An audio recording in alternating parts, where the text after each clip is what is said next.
2019年，法国政府提议修改生物伦理法，多位议员就器官捐赠条例提出了修改草案，要求抵制器官贩卖。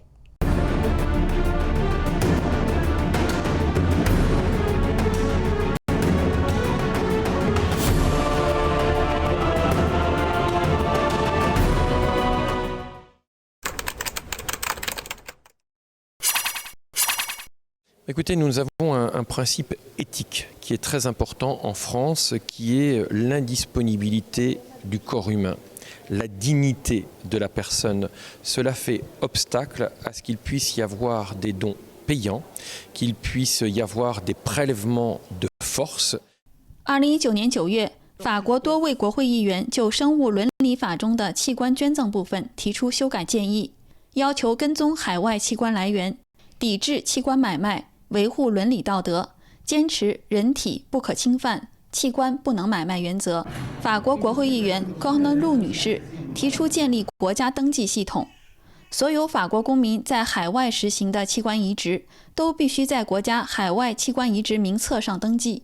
法轮功修炼者在中国遭受的强制器官摘除案件，也是他此次推出修改建议的主要原因。Le Parlement européen, en 2013 et en 2016, a condamné le prélèvement forcé d'organes en Chine, essentiellement au regard des pratiquants du Falun Gong, mais pas que. Donc je pense que c'est quelque chose qui existe. Ce répertoire de patients transplantés à l'étranger permettrait d'avoir une meilleure traçabilité et permettrait peut-être d'identifier des points chauds de tourisme de transplantation. 法国国会议员阿鲁 Z 先生给外交部长的提问信中指出，中国疑似从良心犯身上摘取器官进行牟利，特别是从法轮功修炼者、政治异议人士及少数民族人士身上，造成了器官移植旅游现象。Ce qui est important, c'est qu'on puisse suivre ces patients, à la fois pour leur protection, mais aussi à la protection des droits de l'homme. Mais surtout pour ne pas nourrir un trafic éhonté de prélèvement d'organes forcés sur des prisonniers d'opinion. En Chine, par exemple, les pratiquants de Falun Gong sont des victimes justement des prélèvements d'organes forcés. Tout à fait, oui.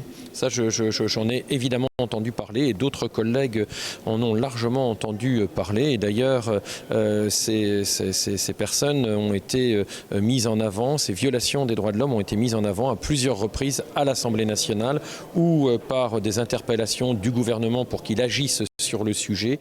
本次法国议员提出的海外器官移植者登记制度提案，在欧洲还是首次。